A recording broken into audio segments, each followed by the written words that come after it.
All right. Hello, everyone. Welcome to Practice Better's Better Business Conversation. My name is Jen Miller, business success coach with Practice Better, and I am joined by our amazing guest expert, Michelle Leotta. So Michelle is going to be telling us all about how to multiply your mailing list without any paid advertising. So welcome, Michelle. We are so excited to learn from you today. Oh, thank you, Jen. Thank you for having me. Yeah, absolutely. So for those who don't know Michelle, I just wanted to give a little intro on Michelle. So she has been featured on ABC, CBS, NPR, as well as in the movie Lemonade with her inspiring story of burnout recovery. So Michelle spent the past 12 years as a practicing certified health coach while acting as a mentor for other health coaches as well, a presenter at the Institute for Integrative Nutrition, as well as a partner of the Primal Health Coach Institute. So as you can tell, Michelle has a wealth of knowledge to share with us today. So Michelle, I will just let you take it away and dive right in. Sounds good. So you guys, thanks for being here. We're going to talk mailing list stuff today, which is super duper important. I'm sure you know that. Jen did a great intro, so I won't tell you anything else about me except that I've been doing this for 12 years, which means I've been working on my mailing list for 12 years. It's not like a one and done situation. And week after week, the request that I get from practitioners is this: I need help with my mailing list. I need help growing my mailing list. And that is a really great thing to be thinking about. So if that's on your mind, you're in the right place today. And I really think that one of the reasons that I've had success in my health coaching practice is that from day number one, I had the email list going. Like I actually used to work in advertising and we did all kinds of email marketing for our clients. So it was something that was very top of mind for me when I started out. And I did it beginning, like seriously, day one of my business. What I want to tell you is that while the size of your list doesn't totally matter, and it really is like that quality over quantity, but you do need like a critical mass to make an impact with your message. So today what I want to do is show you how to multiply your mailing list so that you can see greater success and you can do it all without paid advertising like I've done, because I do not believe in paid advertising as a way to build your business when you're first starting out. Like, I don't know about you, but I was totally bootstrapping it. And I will repeat this. I do not think paid ads like Facebook advertising makes sense. And it's just not worth it when you're starting out. Doing it, those ads on your own can be a huge waste of time and a huge waste of money. And in the health space in particular, it's really easy to get thrown off Facebook ads completely if you don't do them exactly right. So it's a little bit tricky to do. And if you hire someone, it is mega expensive. So let's put that stuff aside and focus on what we can do today with $0. We love that, right? So question: what mailing lists are you on? If you opened up your inbox right now, what would be sitting in there? Maybe something from me, I don't know. But think about the emails that you receive. How did you get there? Like, how did you end up on that list? Like, sometimes every now and then I come across a person, I come across some brand online, and I love them so much that I'm like, I need to be on this mailing list, and I actively look for it so that I can join it. But how rare is that? I mean, that's like maybe once every year that happens. Most of the mailing lists that I belong to personally, and I mean, my inbox is overflowing, are because I wanted something that they were offering. Like some brands I can think of offer like a 20% off coupon. So if you join their list, you're going to get 20% off on your first purchase, right? That works really well for retail. And in our world of health practitioners, it's not exactly the same, but it's kind of similar. I'll explain. The way to build your list is by offering some kind of incentive to anybody that gives an email address. And then you're going to work to get that offer for the incentive in front of as many new eyes as possible. So in a little bit, I'm going to show you how to get in front of all of those new eyeballs, because that's a major hang up for most practitioners that I work with, especially if they don't want to do Facebook ads, right? It's like, how am I going to get this thing in front of people? But before we talk about that, let's talk about the incentive itself, because they kind of fall into two categories. I want to talk about both of them. These are like different gifts, different freebies that you can offer to your well, not to your mailing list, but to people in order to grow your mailing list. And the first type would be an evergreen freebie. That's a downloadable PDF. You've probably downloaded something like that before. Maybe it's a guide, maybe it's a checklist of some kind. It could be an audio file, it can be a video file, like whatever it is. The point is that once you create it, you can offer it again and again and again, year round, or even for many years. I've had some freebies that have been running for like 5 years. So I'm going to show you a couple examples. Let me just share my screen here for a second. There we go. All right, so what you see here is from Lisa. She's one of our Healthy Profit University members. And Lisa had never done anything like this before. This was like her first shot. I think it's a gorgeous opt-in page. So what happens is somebody's going to land on Lisa's page. They're going to enter their name and their email address. It triggers an automatic email with a link to download Lisa's post-baby body guide. And this is very simple to do with any email service. And again, you can do it for free.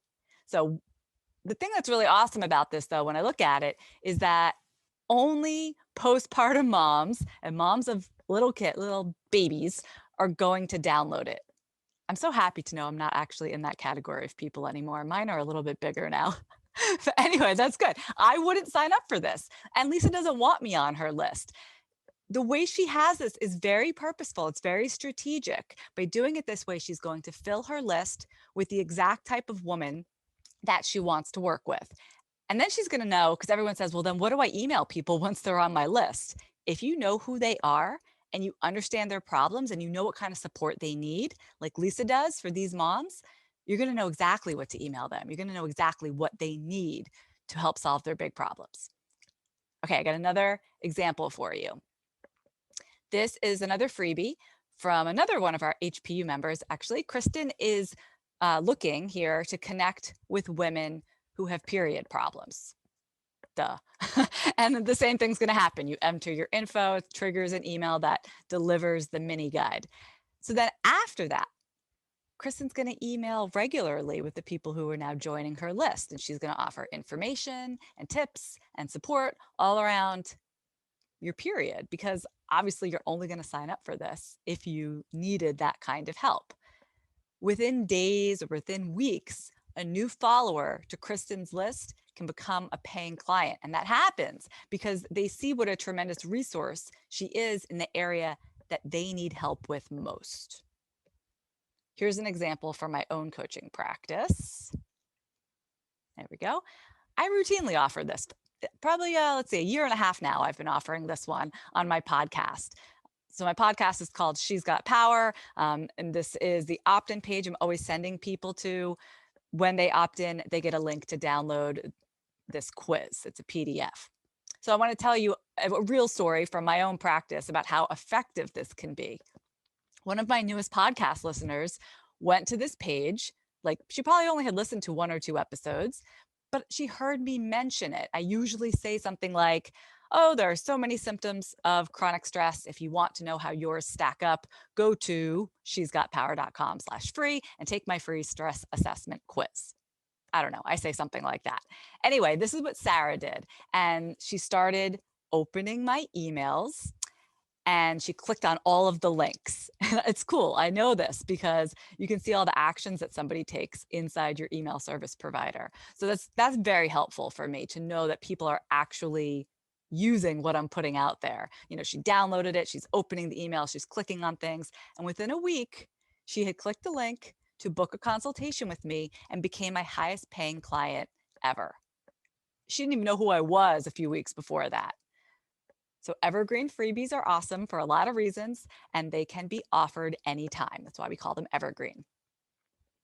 But the other way to grow your list, and I mean, this is my favorite. Evergreen is good, but this is a little bit more exciting when you start doing free events. And this would be like a one-time freebie. So your event can be a webinar, right? It could be a workshop.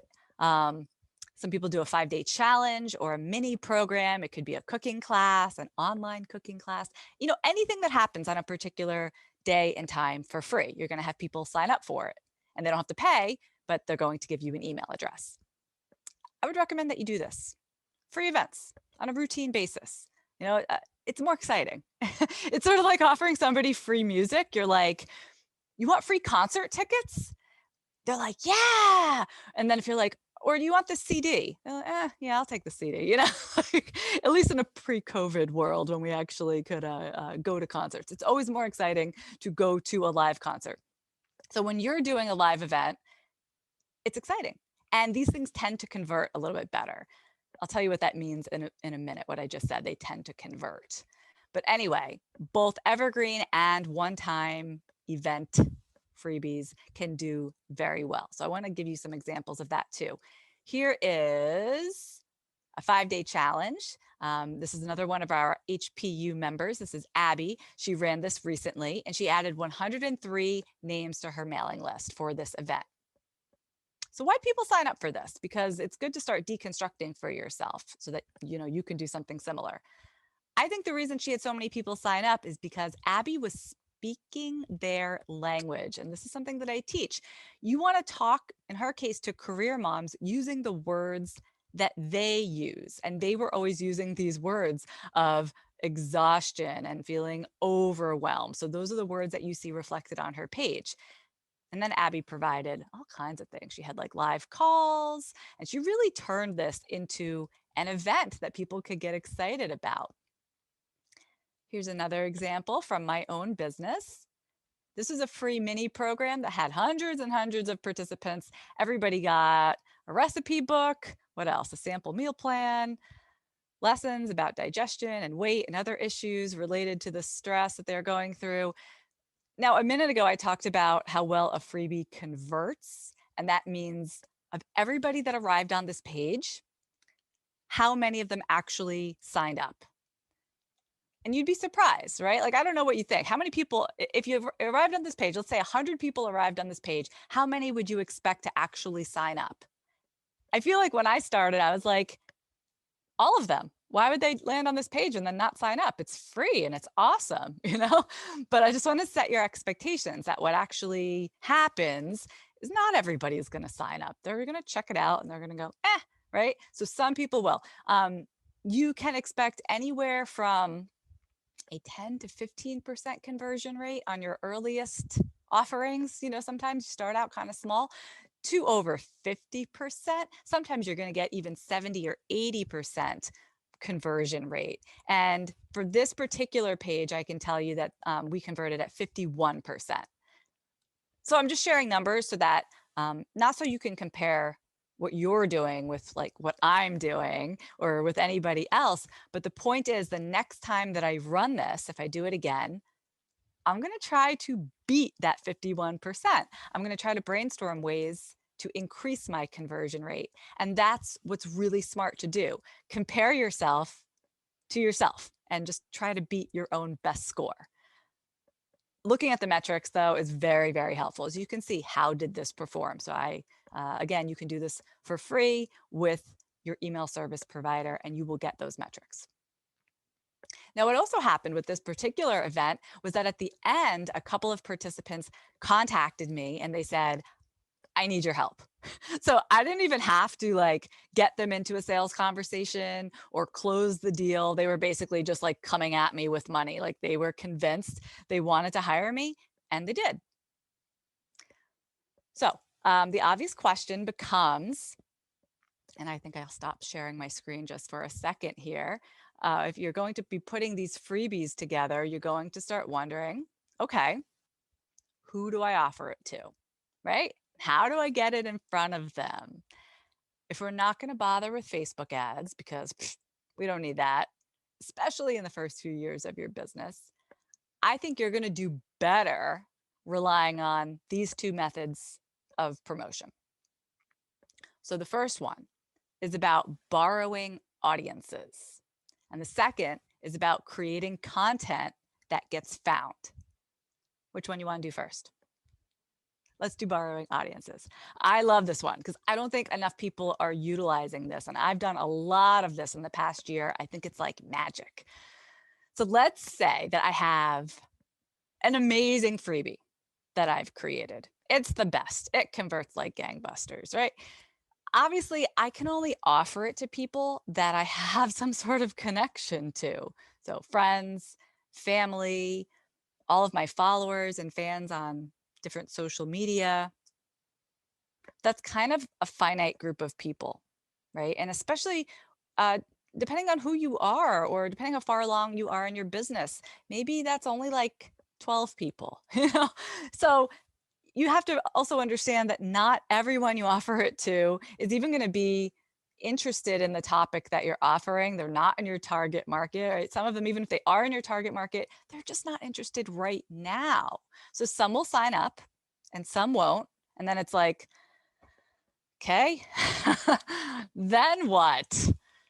So what I used to do in all my infinite wisdom as a very new green health coach was I'd keep hitting up that same audience again and again and again. Hey, friends. Hey, followers. I got something new for you. I would keep creating like all the time. Like every month, I had a new and different freebie, a new event, a new this, a new that, a totally different topic. I had no idea what my target market was either. So I was just throwing all kinds of things out there, hoping that maybe this time I'm going to win them over. It was a lot of work, and that's like a quick road to burnout. So there is a better way. First of all, knowing who your target market is going to help a lot. But even still, when it comes to list building, you don't want to keep offering different things to the same group of people. The return on that is very minimal. The name of the game is offering your stuff, offering your freebies, offering your events, your incentives to new people that you don't even know, that have never seen you before, getting in front of those new eyes, and preferably those that are within your target market. Yes, that's who we want to get onto your mailing list. So as you can imagine, this is why everybody thinks, well, now I got to start running Facebook ads. That's the only thing I could possibly do, because how am I supposed to get this in front of like new people that I don't even know and I have no connection to? But we can accomplish the exact same thing for free and often with greater efficacy by strategically borrowing audiences. So like write that down, this idea of borrowing audiences. You can use this idea again and again and again, so many different ways. I'll show you some examples. Here we go, sharing my screen again for you. Okay, that's what we were looking at before, but here is what I want to show you now. Okay, this is an example from 𝗕𝗂𝘁𝗃𝗀𝗃. She's one of our Healthy Profit University members. She ran this free event and she had over 70 registrations on her first shot. So that's pretty good, 70 names for her mailing list. She was really clear on who she was targeting and the type of woman that she wanted to get into this event. So she knew that a local spa, and by the way, she's in Poland. So and we have, I work with health coaches from all over the world. So these techniques work in different markets, I can tell you that. 𝗕𝗂𝘁 lives in Poland. Anyway, she knew that the local spa was going to make an excellent partner because they're essentially sharing the same target market. They're going after the same type of woman with their marketing. And also the spa is not a competitor of hers. You wouldn't want to partner with, if you're a nutritionist, you wouldn't want to partner with another nutritionist just like you, because then there's a conflict of interest there. But for her, the spa was a perfect partner. They helped her promote. They talked about her event in their emails, in their social media, right? And many companies will do this. And because you're like, why? Why would anybody do this for me? But they will, because it's something they can offer their audience and it's free. So it's just like a gift. And they know that their audience can benefit from it. It's like, here's some extra value that we are giving you. It makes the spa look good because they're offering up extras for their audience. And of course, it makes 𝗕𝗂𝘁𝗃 look good because she's now associated with this spa that people already know and like. So there's this like, when you get a referral to someone, that's kind of what it is. People are going to land on this page. They're going to think more highly of it than if they just came from a Facebook ad because it's coming from somebody that they do know and trust. So this is how 𝗕𝗂𝘁𝗃 essentially borrowed the spa's audience. This is what I mean by borrowing audiences.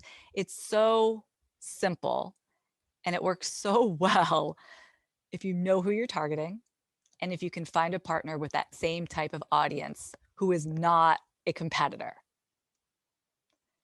And then remember Abby, wait, where was that? Is it this one? No, Abby was back here.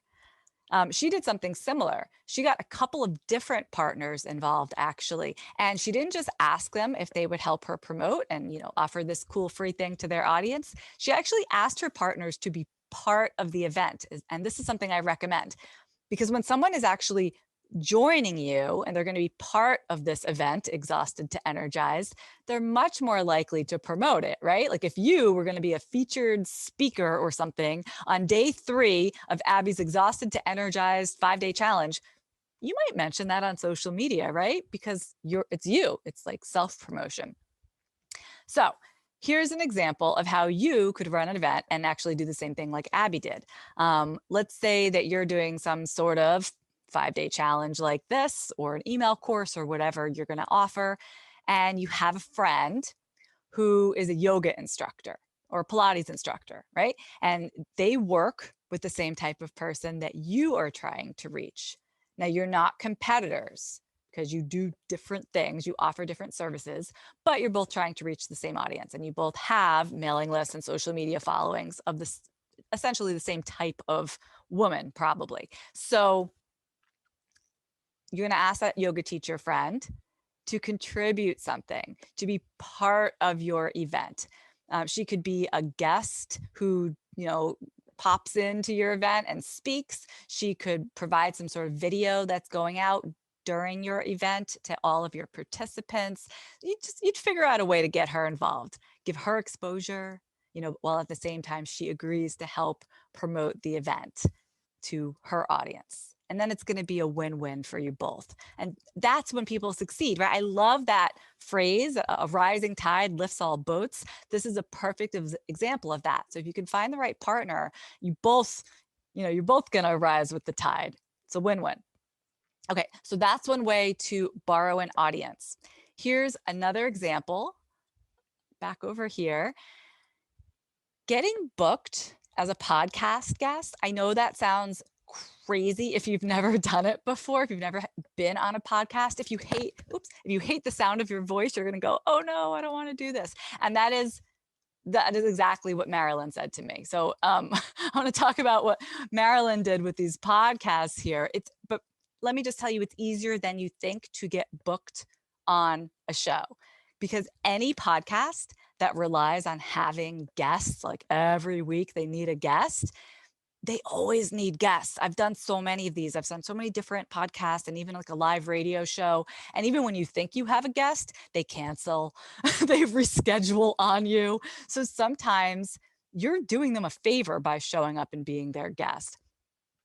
Now, if you are brand new to the industry, or straight out of school and you've only worked with, 1 or 2 clients or maybe no clients at all, you might not get booked on like the biggest podcast in your industry right away or in your niche right away.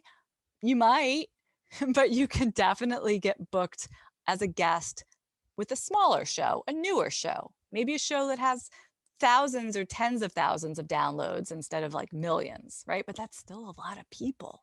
So I was telling you about Marilyn, even though initially, just like everybody, the thought of being on a podcast made Marilyn like want to pee her pants. She'd never done anything like it before, but with my help, she found the right shows, and that's very important.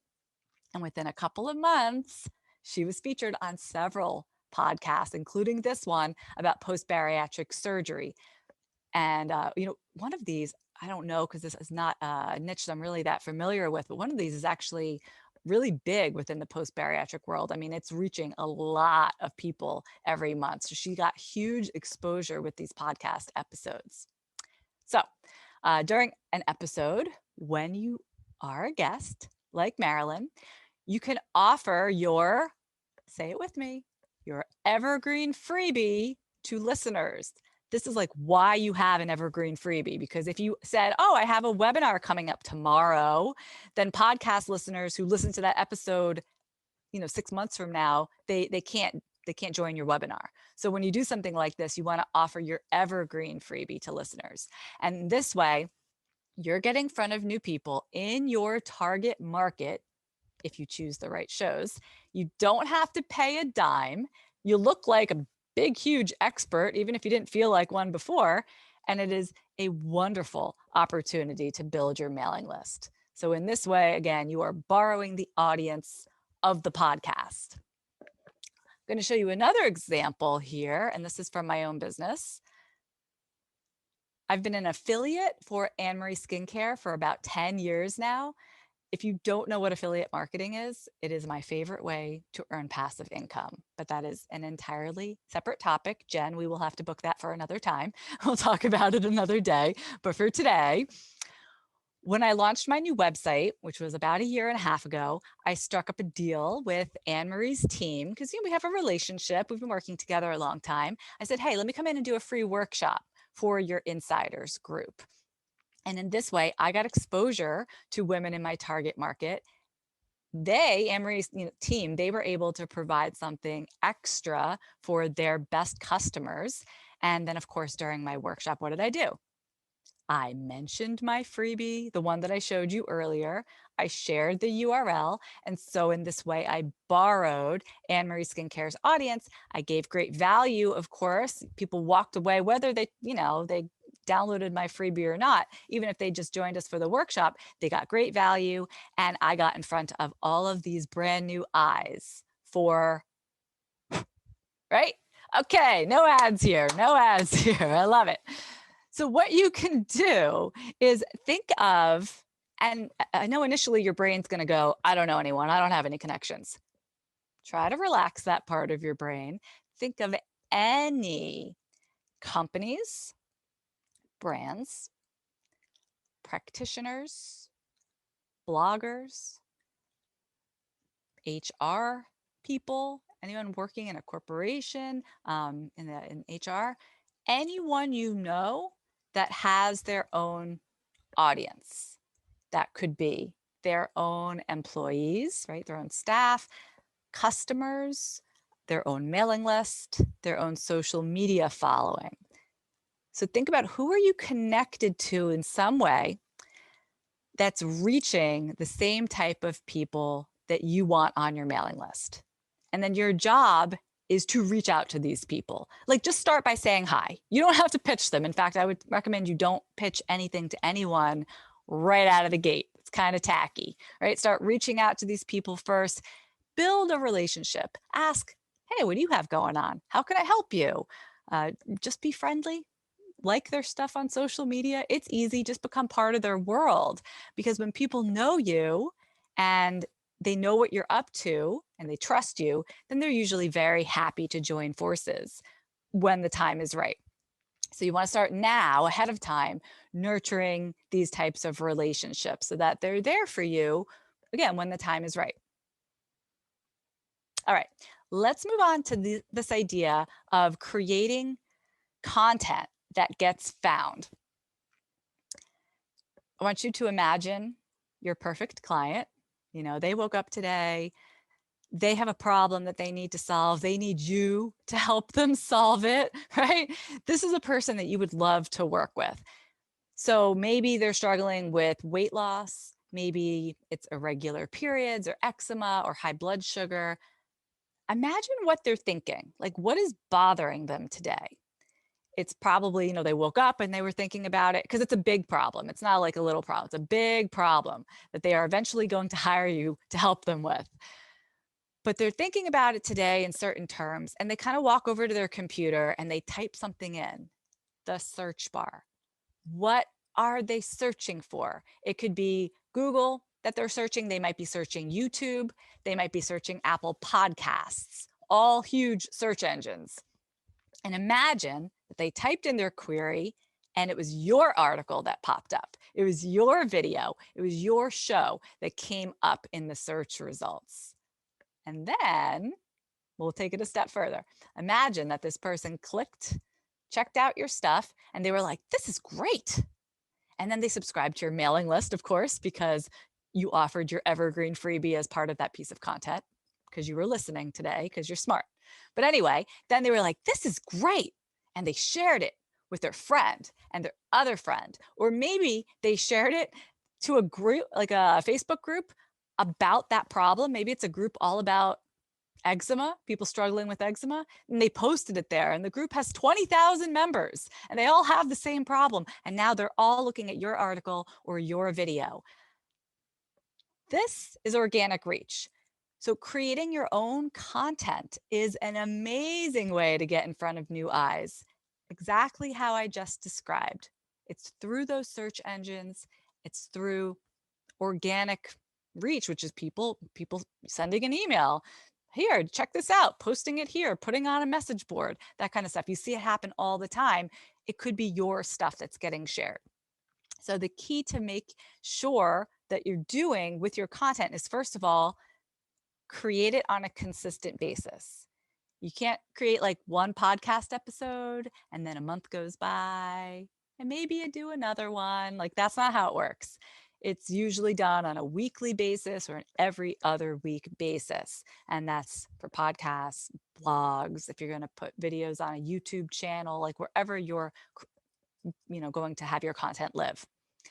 The second thing that you want to do after you're consistent is craft your content in a way that actually incentivizes your readers and your listeners to sign up for your freebie. Don't forget that part.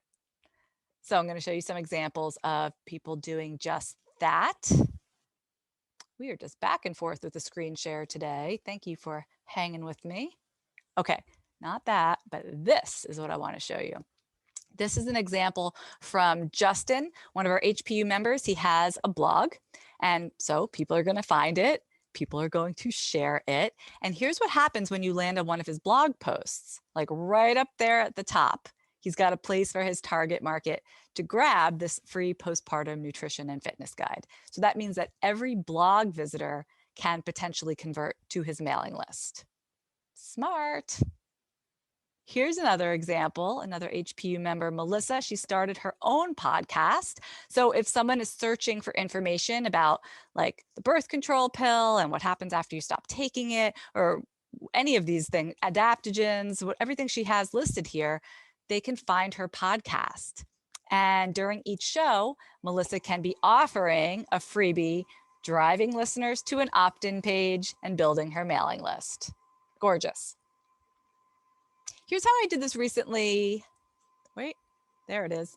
On my own show, She's Got Power podcast. So if you listen to this episode, I knew it was going to be a particularly popular podcast, like with my audience. So I created a freebie that was specific to this show. You don't always have to do that, but I did because I knew this was going to get a lot of attention. And I mentioned that freebie a couple of times during the episode itself. And then, of course, if I scroll down in the show notes, it says right here, download Michelle's yada yada. So that's what you can do to make sure that your listeners are not just listening to the show and going, oh, that's nice, but they listen and then they take an action. You want to mention it several times. You want to put it in the show notes. When you email it to your list, you want to share everywhere you can and mention that there is a free gift inside. It gets people excited. So basically, you have an opportunity with every piece of content that you create to convert your readers and your listeners and your viewers to your mailing list. And if your content is helpful, it doesn't have to be perfect. It doesn't have to be perfectly polished. You don't have to have perfect lighting or perfect hair and makeup, right? That's not the important part. The important part is that it's really helpful. It's going to get shared and your reach is going to grow exponentially without spending any money at all. Now with content creation, it's kind of a long game. So I don't want you to think like, oh, I'm going to publish a blog post tomorrow and I'm going to have a zillion clients, right? Even within my own business, I'm not reaching 100,000 women with, that one freebie that I just mentioned about thyroid tests. I'm not going to reach like that many people in the first week that it's released. My podcast isn't getting massive numbers yet. But when you create content, it lives on. It doesn't matter if, how many people sign up this week. This freebie is going to continue working to add names to my list next week, next month, next year, right? It's like a snowball effect. 5 years from now, I'm still getting people on my mailing list from the same podcast episode. So what I would do for today, if this is interesting for you, is think about, okay, which platform do I feel most comfortable with? If you don't already have any of these, you're not blogging, you're not doing any content creation. What do you feel most comfortable with? Start there. Like if you like to write, start a blog. If you hate writing, do not start a blog. And then think about, after you know like which medium makes the most sense for you, what are some topics that you could easily write about or talk about for your first articles or your first episodes. And you just want to make sure that those are the topics that are going to attract your target market to you. So if you're trying to attract women who don't have kids, then don't talk about feeding kids. Choose topics that are going to attract the right people to you. Okay, we have covered a lot in not very much time. So I want to just do a quick summary. This is like the little note that you can take here at the end. So I hope you can take action very quickly. If you are looking for quick list growth, host a free event with a few trusted partners where you are borrowing their audiences. You can get that done in the next couple of weeks. But if you're after more consistent, ongoing strategy for list growth that's going to last you, you're going to do the work now and it's going to last and last and last. I want you to decide on a platform and start creating your own content that leads to an evergreen list builder, an evergreen freebie of some kind. And then repeat, and then repeat and repeat and repeat. Like I said in the beginning, I've been doing this for 12 years. I don't think a week goes by that I don't think about, how can I add to my mailing list? What can I do to bring new names to my mailing list? Repeat, repeat, repeat. That is a list growth engine right there with no ads needed. Jen, do you have any questions for me? Beautiful, Michelle. That was amazing. I was just sitting here smiling the whole time because you shared so many amazing tips and resources and really tangible strategies that I think our community can sort of action on right away, which I think is really awesome. And I love how you spoke about sort of the consistency piece with regards to the content, because I think that is something that some practitioners struggle with, right? Is being consistent in the creation of content.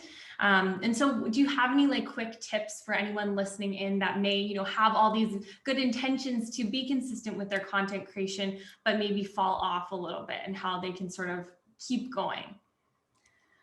I would say you have to make sure you don't let perfect be the enemy of good.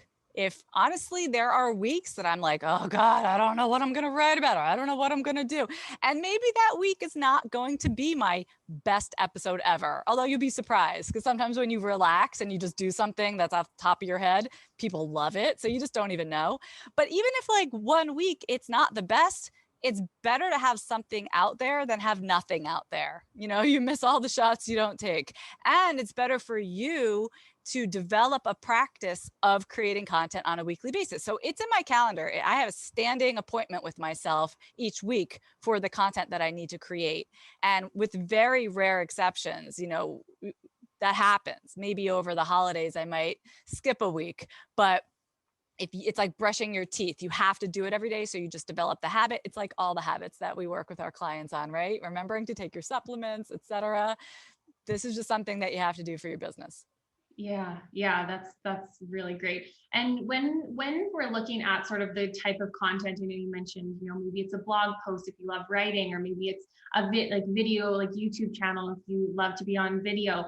And for practitioners out there that might be maybe not doing some of those things yet, maybe they're just on social media, could they see like they're posting on social media as content, or would you recommend it's more like a blog post or a podcast or something like that? If you do something like a blog post or a podcast, it has more legs. Like you can do more with it. I won't get into that right now, but you can repurpose the content more easily. But yes, absolutely. If you're posting on Instagram, I don't mean like, here's a picture of my dog, here's a picture of my breakfast, but you're really creating content that is useful to people. Yes, because when you look at your insights, you can see, like 20 people saved that. Wow, it meant something to them. They wanted to refer back to it. You're creating that kind of content, then yes, your social media posting could be the thing that you're doing. And you could be offering your freebies there as well. So absolutely. Yeah, perfect. Yeah, because I know, as you alluded to, there's, some people out there that might be just starting out. Maybe they're a little intimidated. So I love that there's some different ways they can get started with that content piece. So I think that's really helpful. So beautiful, Michelle. Well, thank you so very much. I mean, we just absolutely love you and are so grateful for your time and all of the valuable insights that you shared with our community. I know there's just a lot of great takeaways for them. So thank you. Thank you so much. And can I invite everybody to my Facebook group? Please do. Yeah, that was my next question. Yeah. Oh, good. We have so much fun. It's like this great big group of people, and we keep all the spam out. I promise. We work so hard on that. So you can go to 𝗕𝗂𝘁𝗗𝗗𝗃𝗃community.com and just let me know that you came from Practice Better. There's a couple questions. We'll let you in. We do have other practitioners that join us as well, other practitioners that are trying to build the same type of business. It's open to you as well. And we do live weekly Q&As. I say I do live weekly Q&As in the group. So we have a lot of fun every single week. Amazing, Michelle. And is there anywhere else they can go to learn more about you, or is that sort of the best place to find you and connect? 𝗕𝗂𝘁𝗗𝗃𝑜𝑢𝑐ommunity.com is the best. If you want the more formal stuff, you can also go to 𝗕𝗂𝘁𝗗𝑝ower.com and find me on Instagram at 𝗕𝗂𝘁𝗗𝑝owercommunity. Okay, amazing. Well, thank you so much, Michelle. Lovely to chat with you and hear from you. And thank you again so much for your time. Anytime. Have a great one. You too. Bye. Bye-bye.